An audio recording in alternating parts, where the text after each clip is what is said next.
Now, St. Louis got off to a good start. They won their first 3 games of the year. They beat Columbus, they beat Seattle, they beat Edmonton. You go, okay, they're feeling pretty. They shut out Edmonton on the road. Yeah. That's one of the hardest things to do in this game right now when you consider McDavid and Draisaitl are there. But then they've lost now to Winnipeg, Edmonton, Nashville, Montreal, the Kings, the Islanders, and last night to Boston on the road. It's been tough for them. They're big horses, guys like Ryan O'Reilly. 1 goal on the season. Right. Yeah. And not only that, but going into last night, he was a minus 12. Mm-hmm. He's a Selke Award winner. Yeah. So that's the kind of thing that you're kind of holding your breath, hoping it doesn't correct itself tonight. Yeah. They can put that correcting itself on pause for another night because you got an opportunity tonight, but they're going to have to do it without Carter Hart. Yes. So I don't know if people saw that. Yeah. Next thing that we'll get to, and that's out late this afternoon. I missed this. I've been running around a little bit today. And it's been an unusual game day for me. But this came out at about 4:45 this afternoon. The Carter Hart is sick. He will not play tonight. I didn't do it. Nope. This guy's been sick for the last week and a half, but he didn't do it. I don't think I did it. We saw him yesterday after practice. He seemed fine then. You know how these things are flaring up, though. So he's going to miss tonight. And Felix Sandstrom will get the start. Samuel Ersson is in the building. He was called up from Lehigh Valley to take the backup role tonight. I imagine they mobilized him about noon today. Yeah, I mean, when did he find out, right? I guess the word was that Carter got to the rink today. He didn't feel good. They sent him home right away. Wanted Get out of here. To see how things would go. So it's Felix Sandstrom tonight. It'll be the first time this season that he gets a start that is not the back half of a back-to-back. Yeah. So to whatever extent that matters, that'll be an opportunity for him. And really, the boys in front of him just hoping he can finally get his first NHL win because he's looked fairly decent over his NHL games to this point, but does not have a victory as of yet. Yeah, and that's the elusive thing. I know Mike McKenna, who was here with the Flyers for a period of time with Daily Faceoff now, has been advocating for Felix to get a start that wasn't in a disadvantageous position of being on the back end of a back-to-back. Well, you got the opponent tonight that's on the back end of a double road back-to-back, and the Flyers who didn't play yesterday. So perfect opportunity. Don't give him a ton of time to think. Hey, you're in tonight. And I'm sure he was forewarned earlier today that Carter may not be able to go tonight because of the illness. So, he gets a good opportunity tonight. But the one thing he's got to do, when you're playing behind a team, Bri, like the Flyers right now, that's not a team that's going to go out there necessarily and give you 5 or 6 goals in a game. Your job is pretty boiled down to this. Make every save you are supposed to make. Yep. And then give me a couple that you're not supposed to make. Right. Sounds easy enough. But now, in every game he's played so far this year, I think he's made some saves that he probably was not supposed to make. But there's been a goal that's gotten by that was one that he should have made a save on. Right. Yeah. So when you don't have that margin for error, you have to. That's the task at hand. And it's hard to live up to what Carter's doing. I mean, the guy's 950 save percentage, right? Yep. But tonight's a good opportunity for Felix Sandstrom. They're going to get a pissed-off team in here tonight in St. Louis, but it's a good opportunity to grab what's a pretty monumental win for a goalie is to get a win at this level. So I'm looking for a strong performance out of him tonight. And the Flyers to, really, when you're dealing with a team that's going through what St. Louis is going through, A, on the back-to-back, and B, struggling, is jump on them early. Yeah. Put doubt in their mind immediately. Do not let them play a boring road period. Get on them and have something to show for it early in this hockey game. Well, we've got a lot more to talk about here on the Flyers pregame show presented by Betway. Rasmus Ristolainen is going to slot back into the lineup tonight, and he is in a bit of a precarious position right now. We'll talk about that. We'll have a little bit of a chat about what's coming up again for the Flyers with this 3 games and 4 nights at home and some opponents that they could probably string together some points against. We'll hit on that and a lot more coming up here on the Flyers pregame show presented by Betway. We'll take our first break and have more for you when we come back in just a moment. We're live here at the East Food Hall. Flyers and the St. Louis Blues coming up in just a little bit here on the Flyers Broadcast Network. This is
There on Thursday, and then Saturday, Sunday, back-to-back matinees here at Wells Fargo Center. Busy weekend in this building as Flyers will play at 1, Sixers later in the evening. I'm not sure when exactly, 7 or 8, but it's a Flyers-Sixers doubleheader for both Saturday and Sunday this weekend. So the Flyers have... Oh, that is doubleheader both days, too. Yeah, they have Ottawa here on Saturday with Claude Giroux, and then on Sunday it's the Dallas Stars. But tonight, St. Louis Blues are here. It is the first reverse retro night of the season, Jay, with the Cooperalls. Oh, man, I want to get out there and look at the building. It's a good look. You've found out the other day you've got experience wearing these things. I never wore them because I was a goalie. Oh, true, you didn't. Yeah, the goalie buddies did. Yeah, but everybody wore them in '83. They were the rage, and everybody was wearing them. I don't know.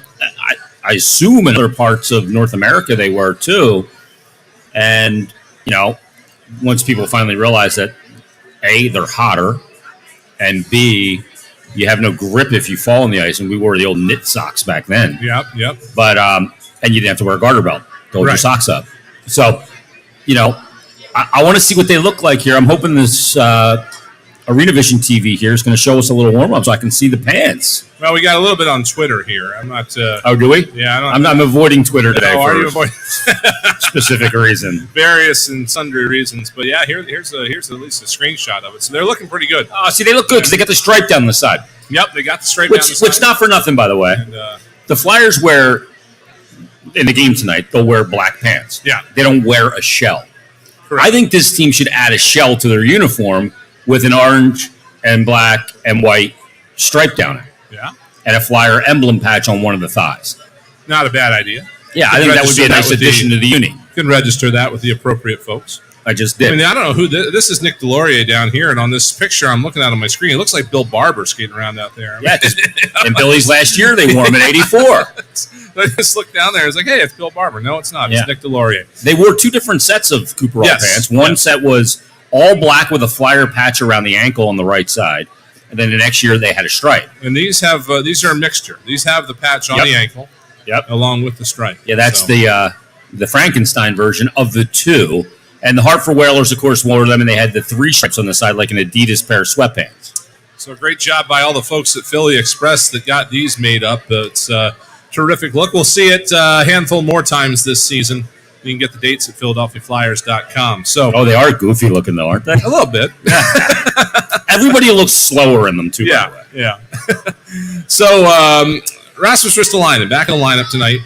He has kind of found himself out of favor since returning from injury.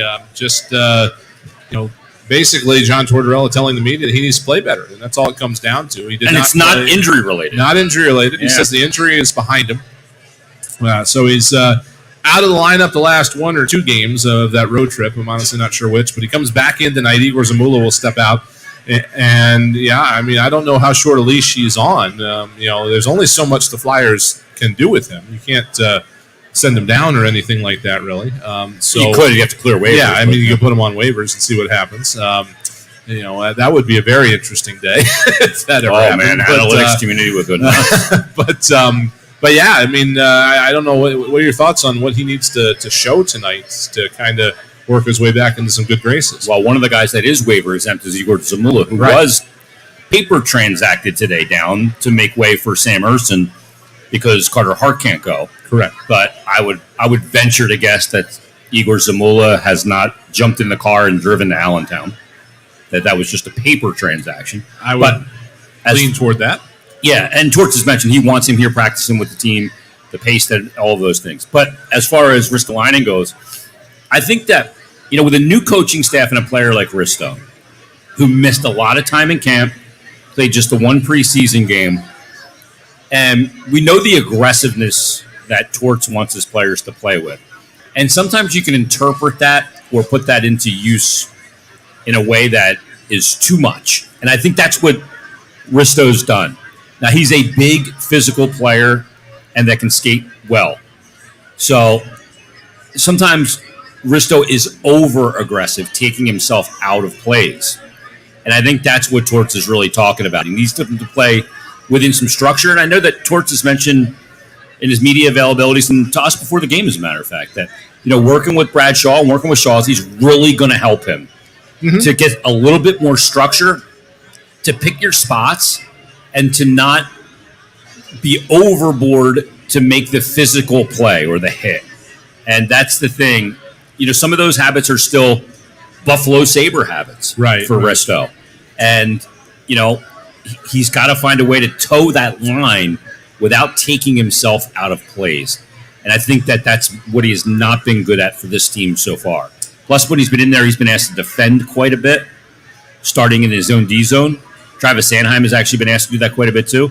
It seems like they like to deploy their top pair a little more in offensive situations and less in defensive situations with D'Angelo and Provorov. So that falls to who? That's probably going to fall to Sanheim and Braun, or Sanheim and Ristolainen, or whoever that second pair is. We talked about this when Ristolainen came into the organization, that he had been in Buffalo where he had some obscene number of coaches, both head and assistant, or something. Yeah, in his time there, and that he was going to come in here with a more stable coaching staff and not have to play first line minutes. Neither of those things happened, as it turned out. But now there's an opportunity, perhaps now, for it to happen. And I kind of agree with Torts. I think Brad Shaw is probably the perfect guy to work with him at this point, and just see if they can't get him to where they were hoping to get him to when he came in here in the first place. Yeah, that's going to be the key. And I don't know Brad a whole heck of a lot. I've talked to him a few times.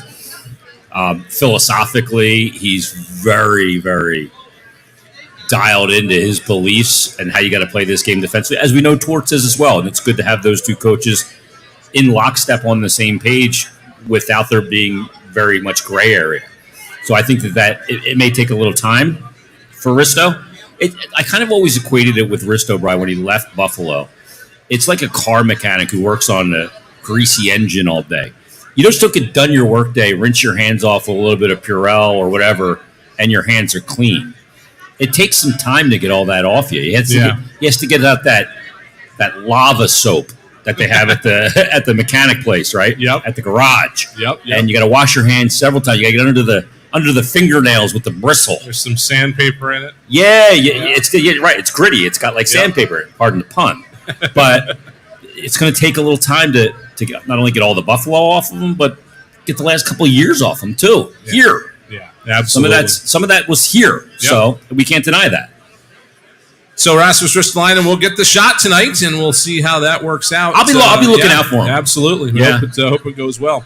We're going to take another break here on the Flyers pregame show presented by Betway. We'll have more on tonight's matchup between the Flyers and the St. Louis Blues when we come back here in just a few minutes here at Wells Fargo Center. East Food Hall, sections 115, 116. We'll be live here till the top of the hour when Timmy and Goatsy will take over with the countdown to face off. Back in just a few minutes here on the Fanatic Flyers pregame show. This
Broadcast Network.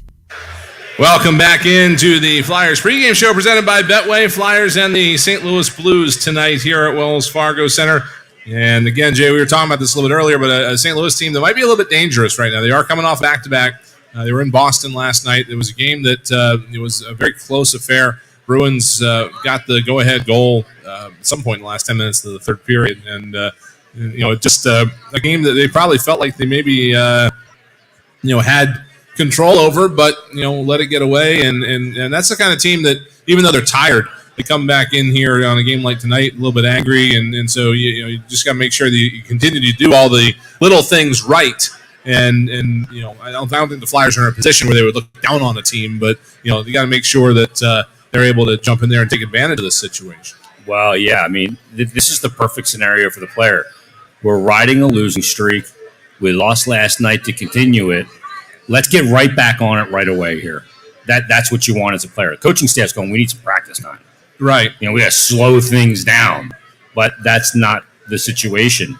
Did Binnington play last night for He them? did. He did. That's a bummer. Well, I don't know if he played, but I know Grice is going tonight. Okay, yeah, Binnington must have played last night. I would night. imagine that he played last night. I wanted Binnington to play tonight because I've had enough of this guy's antics. I have, as a goalie, this is really rare for me to say, but there are very few goalies that I look at and go, this guy needs his ass kicked. Jordan Binnington needs his ass kicked. His tough guy routine and shoving, I forget who it was the other day. Like, that guy needs to get knocked out, beaten up. I can't stand him. I think he's a total fraud. But anyway, so he's not going tonight. It'll be Thomas Greiss, if we've seen enough of in the Islander days. Like, I don't need to see Thomas Greiss tonight. But anyway,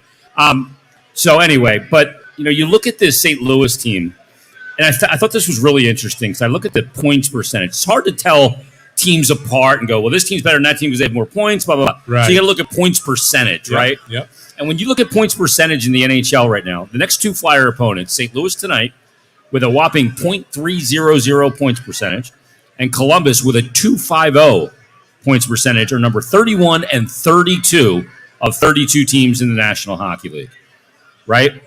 The Flyers coming into this game tonight, I said on this on Flyers Daily, what do the Tampa Bay Lightning, the Toronto Maple Leafs, the New York Islanders, Colorado Avalanche, Florida Panthers, New York Rangers, Calgary Flames, and Edmonton Oilers all have in common? They're all below the Flyers in points percentage. Yeah. The Flyers right now, 8th in the NHL with a .636 points percentage, 11 games, 6-3-2. Now, is that sustainable the way they're playing? No. Probably not. and am I suggesting that they're a better team than Toronto, Colorado, Florida, and all those teams I listed? Absolutely not. I'm not. Because look at the high-end talent they have, look at the accomplishment, all that stuff. But to my point, though, you have the two worst teams in the next two games. You have a 6-3-2 record. See if you can make it 8-3-2. Worry about 7-3-2 tonight, and then 8-3-2 on Thursday. It sounds like a solid. Is that a good plan? Solid plan to me. Absolutely. All right. Well, I didn't pass that one through Torts. We're going to get one more break in here, and then when we come back, we will wrap things up here on this edition of the Flyers pregame show presented by Betway, as the Flyers and the St. Louis Blues are just minutes away here at Wells Fargo Center. We'll be back with more in just a moment here on the Flyers Broadcast Network. This is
Podcast Network. Flyers and the St. Louis Blues moments away here at Wells Fargo Center. Brian Smith, Jason Bertitas here with you on the Flyers pregame show presented by Betway. So Flyers trying to string together a pair of wins here, and again, some opportunity ahead to do it. We've got some things going on in the lineup. Do you have a thought on who you expect to be a standout player here tonight? Well, there's a couple guys. I'm going to be looking at Ristolainen, but another guy that I'm really watching tonight, because I thought he was really effective in that last game, and in a game where he didn't play a ton of minutes, and that was Morgan Frost.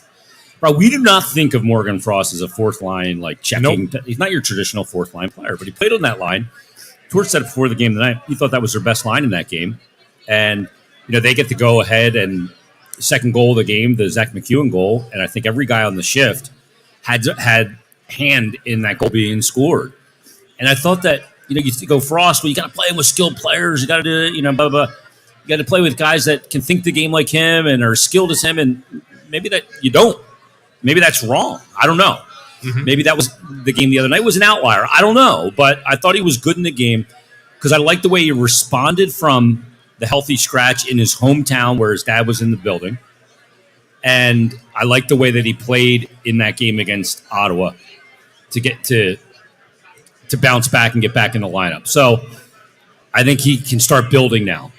How players react to when they get scratched or they get benched is going to be the one storyline that we're going to follow all year long because it's going to affect just about everybody. Risto's coming back in after being a healthy scratch. We know his contract situation. We've been told about it. And, Morgan Frost, opportunity in front of him. How he's going to respond. He responded last game well. How's it go moving forward? How did Hayes and Konechny respond when they were benched in that third period? How did Zach McEwen respond when he didn't start the year on the big team right, and was called up? These are all the things that I think are really interesting because there's a human mental story there as well. Which is what Torch said in the preseason. That's what he coaches. He likes to coach the mental part. So you are getting so damn good at this. You're reading my mind, which is probably not good for you. But you're dead right. I want to close that book now. Yes, yeah. Close that, put that one away. But you're dead right. Like, to me, that's always an intriguing thing to watch game in and game out. Because there's always going to be somebody reacting to that. And how we see that they react to it will tell us more about that player than maybe we've ever learned before. Absolutely. I think... what am I thinking? I'm thinking that Felix Sandstrom is going to be the one to grab it and run with it tonight. I'm hoping this is his night. Me too. I really think he's in a good spot here. It would certainly be better if... I don't know. Maybe it wouldn't matter if he knew that this was coming a day or two ahead of time, but... I like that he didn't. Yeah, sometimes when you don't, you don't get too tense about it. You don't think about it. So he is again. If you joined us late, Felix Sandstrom does get the start tonight. Carter Hart is sick. He will not be on the bench. I don't think he's in the building. Nope. But Felix, do not come back in if you're sick. Yeah, stay over there. I stayed away. You can stay away. Sandstrom is the starter. Samuel Ersson is in town as the backup, called up today from the Phantoms. He had a good weekend, by the way. He did. They were they were up north of the border, Laval and Belleville, I think. Is that where the other Belleville, Ontario? Yeah. So they were up there. Had a good weekend there. Because the Phantoms had a pretty solid weekend overall as a team, and so he'll be here if needed. And again, maybe he gets the game Thursday if Carter's not well. Maybe he gets the game Thursday. Yeah, in Columbus, that might not be a bad spot for him to get his first NHL action. So we'll see how all that plays out, and we'll see how Felix Sandstrom plays out tonight. That's going to do it for this edition of the Flyers pregame show presented by Betway. It's time to send it upstairs where Tim Saunders and Steve Coates are standing by with your Flyers countdown to face-off here at Wells Fargo Center. It's the Flyers and the St. Louis Blues' first reverse retro night of the season. So enjoy the jerseys and enjoy the game here on the Flyers Broadcast Network.